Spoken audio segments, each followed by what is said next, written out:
کر رہے ہیں کہ اس نے ایک بندے کو قتل کیا ہے کیونکہ پورے فرانس میں پروٹیسٹ ہوئے. مجھے کیوں لگتا ہے کہ مسلمانوں کو انتہائی کیئرفلی بیہیو کرنا پڑے گا. اگر آپ دیکھیں گلوبل میڈیا. اور اب ان سٹیٹسٹکس کے مطابق ناظرین 500 پبلک بلڈنگز جلائی جا چکی ہیں. 500 جس میں پروٹیسٹ ہوتا ہے، اور اس وقت 3 دنوں کے اندر پورا فرانس یعنی لوگوں نے جیم کر کے رکھ دیا ہے، ریاست گھٹنوں پر آ گئی ہے. ایاز صاحب، ایک تو یورپ میں اسلاموفوبیا، نسل پرستی اور امتیازی سلوک خطرناک حدوں کو چھو رہا ہے. اس کی وجہ کیا ہے؟ یا دیکھیں فار ایگزامپل انڈین میڈیا دیکھیں یا اینالسٹ کو دیکھیں یا ڈفرینٹ لوگوں کو دیکھیں تو وہ بار بار ایک لفظ یوز کر رہے ہیں اسلامسٹ کیا کر رہے ہیں اور لوگ لارجلی پروٹیسٹ کر رہے ہیں، یعنی ہر نوجوان، ہر پیرنٹس، ایلڈرلی پیپل، تمام تر لوگ سڑکوں کے اوپر ہیں اور لگاتار پروٹیسٹ کر رہے ہیں. 45,000 سے زیادہ. نمسکار دوستو، جے ہند دوستو. فرانس نے اب جہادیوں کو ٹھونکنے کا پلان بنا لیا تو پاکستانیوں کو بھی یہ عقل آنے لگی ہے. پاکستانیوں کو کہنا ہے کہ مسلمانوں کو قاعدے میں رہنا چاہیے، ورنہ یوروپ بھی چائنا کی طرح مسلمانوں کی خیر نہیں چھوڑے گا. کیا ہے پاکستانی میڈیا کا ریئیکشن؟ ویڈیو کو اسٹارٹ کرتے ہیں، لیکن اس سے پہلے یدی آپ نے ہمارے چینل کو سبسکرائب نہیں کیا تو سبسکرائب کریں. ویڈیو پسند آئے تو لائک کریں، کمنٹ کریں اور شیئر کریں. جے ہند، وندے ماترم. اسلامسٹ کیا کر رہے ہیں؟ یہ ریلیجیسلی جو موٹیویٹڈ لوگ ہیں فرانس میں یہ کیا کر رہے ہیں؟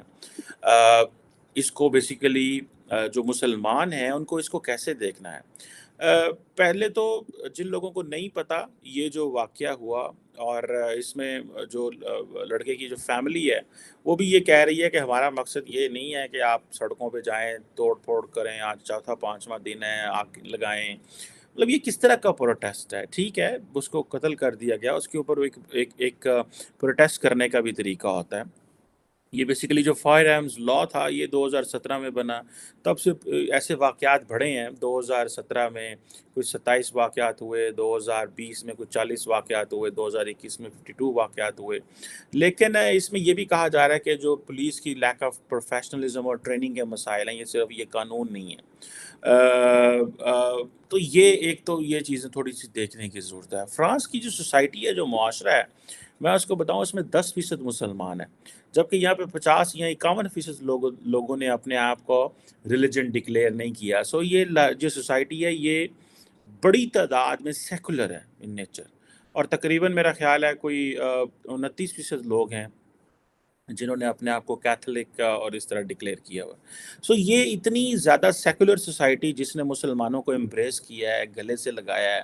لیکن یہ بڑی تعداد میں جو مسلمان جو یورپ میں ویسٹ میں بیٹھے ہوئے ہیں، یہ اس طرح کیوں پروٹیسٹ کرتے ہیں اور یہ کیا ہو رہا ہے اور اس کا کیا نقصان ہو سکتا ہے؟ بہت عرصہ پہلے ایک پروفیسر نے ایک کانسیپٹ دیا تھا یہ کہ جو مختلف تبدیلیاں آ رہی ہیں ڈیولپنگ ورلڈ کے اندر، وہ تبدیلیاں جو ہیں وہ کس طرح اثر انداز ہوں گی مغرب میں اندر. مثال کے اندر فرانس، واشنگٹن، لنڈن، برلن، ادھر کیسے؟ بیجنگ تو ظاہر بات ہے اس میں آتا نہیں ہے، بیجنگ تو کسی کو منہ نہیں لگاتا، وہ تو کوئی بات کرے چائنا تو تھپڑ مار کے جیل میں ڈال دیتے ہیں. تو یہ جو مسلمانوں کو آزادی ہیں یہ یورپ اور امریکہ میں ہیں، لیکن مسلمان ان آزادیوں کا مس یوز بھی کر رہے ہیں اور کئی جگہ پر اندر زیادتی بھی ہو جاتی ہے. لیکن لارجلی مجھے ایسے لگتا ہے کہ ان ساری فریڈم کا مس یوز کیا جا رہا ہے. اب یہ بیسیکلی جو سارے کا سارا جو کانسیپٹ ہے نا، کہ میں خود بھی فرانس کے اندر گیا ہوں، میں نارتھ میں بھی گیا ہوں، میں ساؤتھ میں بھی گیا ہوں. آئی ہیو ٹریولڈ میں لاسٹ ایئرس مارسیئی اور کانز اور نیس اور یہ مکاؤ کے علاقوں میں نے ٹریول کیا تھا، اور میں نے دیکھا بڑا پرامن خوبصورت ملک ہے. لیکن یہ جو پروٹیسٹ دیکھے تو بڑی تکلیف ہوئی وہاں پہ دیکھ کے. ابھی بھی recently I was in Geneva, that is just on the border of France, اور بلکہ جنرل باجوہ کے ساتھ جو واقعہ پیش آیا تھا وہ میں جہاں پہ تھا تو اس سے 10 کلومیٹر دور وہ ایک چرچ تھا، دیٹ از ان فرانس. سو یہ جو کوشچن ہے کہ یہ سوسائٹیل سیکیورٹی ہے بیسیکلی، یہ وہ اب ہو کیا رہا ہے کہ ساری ڈیولپنگ ورلڈ کے جو لوگ ہیں وہ فرانس جانا چاہتے ہیں، وہ انگلینڈ جانا چاہتے ہیں، وہ یورپ جانا چاہتے ہیں، لیکن وہاں کا چیزوں کو امبریس نہیں کرنا چاہتے.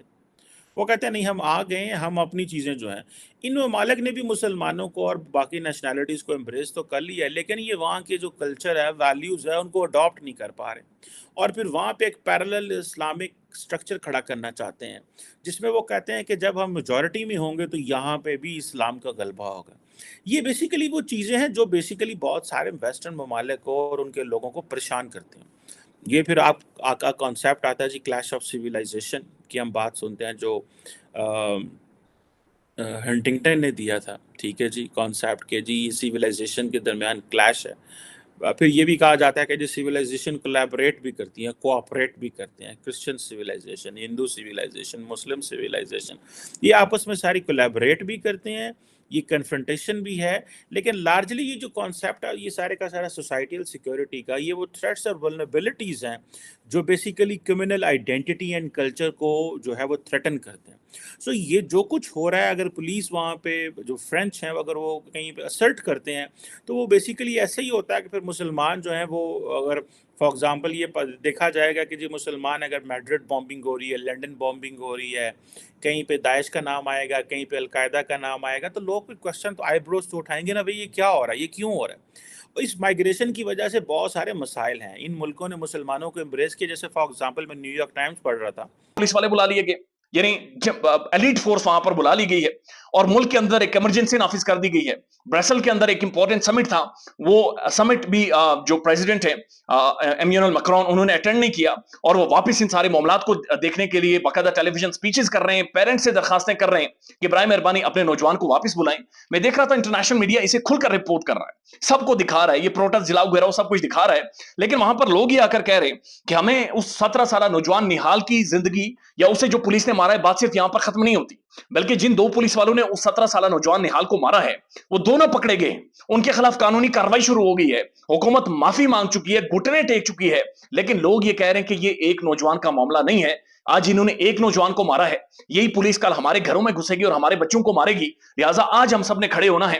اور انہوں نے پورے فرانس کو جام کر کے، ڈیڈ کر کے، چوک کر کے گلے سے پکڑ کر رکھ دیا ہے. اور میں دیکھ رہا تھا کہ ایک انٹرنیشنل نیوز چینل پر آ کر کچھ لوگ یہ کہہ رہے ہیں جو پروٹیسٹ کر رہے ہیں کہ ہم اصل میں سسٹمیٹک پولیس ابیوز، یعنی جو سسٹم کے اندر پولیس کے اندر خرابیاں ہیں، ہم اصل میں اس کے خلاف کھڑے ہوئے ہیں. اور ایسا لگ رہا ہے کہ کچھ گھنٹوں کی گیم ہے اور پریزیڈنٹ میکرون کو اب اپنا اقتدار بچانا مشکل نظر آ رہا ہے. یعنی لوگ مان نہیں رہے، لوگ گرفتاریوں سے ڈر نہیں رہے اور جلاؤ گھراؤ اور تباہی فرانس کے اندر انہوں نے پھیلا کر رکھ دی ہے. پاکستان کے اندر دیکھیے، پولیس کی کسٹڈی میں سے پاکستان کا پرومیننٹ سب سے مشہور صحافی اٹھایا جاتا ہے اور اس کا جو آخری لوکیشن تھی وہ پولیس تھی. ٹھیک، پولیس کے پاس سے اٹھا کر لے کر جایا جاتا ہے. کوئی پروٹیسٹ نہیں ہوا، کوئی رولا نہیں پڑا، کوئی انٹرنیشنل میڈیا نے کوریج نہیں دکھائی، کوئی بین الاقوامی میڈیا نہیں چیخا، یونائٹڈ نیشن نہیں چیخا، کچھ بھی نہیں ہوا. اور 50 دن ہو گئے وہ نوجوان غائب ہے، وہ صحافی غائب ہے اور کسی کو کوئی فرق ہی نہیں پڑا، کوئی لینی دینی ہی نہیں پڑی کہ یہ کیا ہوا ہے. پاکستان کا ایک پرومیننٹ انویسٹیگیٹو صحافی ارشد شریف کو کینیا کے اندر قتل کر دیا گیا. اس معاملے دیکھیے بہت سے اس میں عوامل ہیں، کچھ پچھلے دہائیوں کی تاریخ بھی ہے، لیکن اس انسیڈنٹ کے بارے میں کہنا چاہیے کہ بالکل یہ پاگل پن ہے. وہ جو انگریزی کا لفظ ہے کریزی ہے. کیا فریڈم آف ایکسپریشن، آزادی رائے جو ہے اس کے بارے میں جو مرضی آپ بکواس آپ کر دیں، یہ تو ایک ہیٹ کرائم ہے. خواہ آپ اشتعال دے رہے ہیں وہاں پہ کھڑے ہو کے ایک مسجد کے سامنے. اچھا، ایک تو عدالت کا فیصلہ آتا ہے کہ فریڈم آف ایکسپریشن ہے، بھائی وہاں پہ کوئی ہولوکاسٹ کے بارے میں کرے، چاہے غلط چیز بھی کرے، ہو ایسا وہاں پہ طوفان اٹھ پڑے، وہاں پہ ایسی آپ بات کر بھی نہیں سکتے. آپ ہٹلر کی بات کریں، ہولوکاسٹ کی بات کریں، کوئی اور کریں، غلط پہ شک ہو وہ بات، تو وہ وہاں پہ کوئی برداشت نہیں کرتا. یہاں پہ آتے ہیں تو کہتے ہیں کہ فریڈم آف ایکسپریشن ہے. اور دیکھیے تو صحیح نا اس آدمی کا قرآن کی کاپی کو لے کے بیچ میں بیکن کا پیس رکھ کے اور پھر اسے آگ لگانا، ایک مطلب یہ تو اشتعال دینی، اسے تو وہ جیسے کہتے ہیں ہیٹ کرائم ہوتا ہے کہ آپ ایک منافرت، نفرت آپ پھیلا رہے ہیں. اور دیکھنا چاہیے، یورپ میں ایسے دیکھنا چاہیے. پہلے ایسے انسیڈنٹس ڈنمارک میں ہو چکے ہیں. فریڈم آف ایکسپریشن کے نام پہ فرانس میں وہ جو ان کا ایک وہ ہفت روزہ تھا، وہ رسالہ تھا ہیبڈو، اس کے حوالے سے. تو یہ بس فریڈم آف ایکسپریشن ایسے ہے. آپ امریکہ میں پیلسٹینینز کے حق میں بات کریں، آپ کو وہاں کوئی بات نہیں کرنے دے گا. میڈیا جو ہے آپ کی بات کو جس طریقے سے پہنچانا چاہیے، تو وہاں پہ جہاں پہ اسرائیلی پیلسٹینین کانفلکٹ ہے، فریڈم آف ایکسپریشن وہاں جا کے رک جاتی ہے پورا میڈیا جو ہے، اور یہاں پہ آ کے ہے. یہ تو بالکل یہ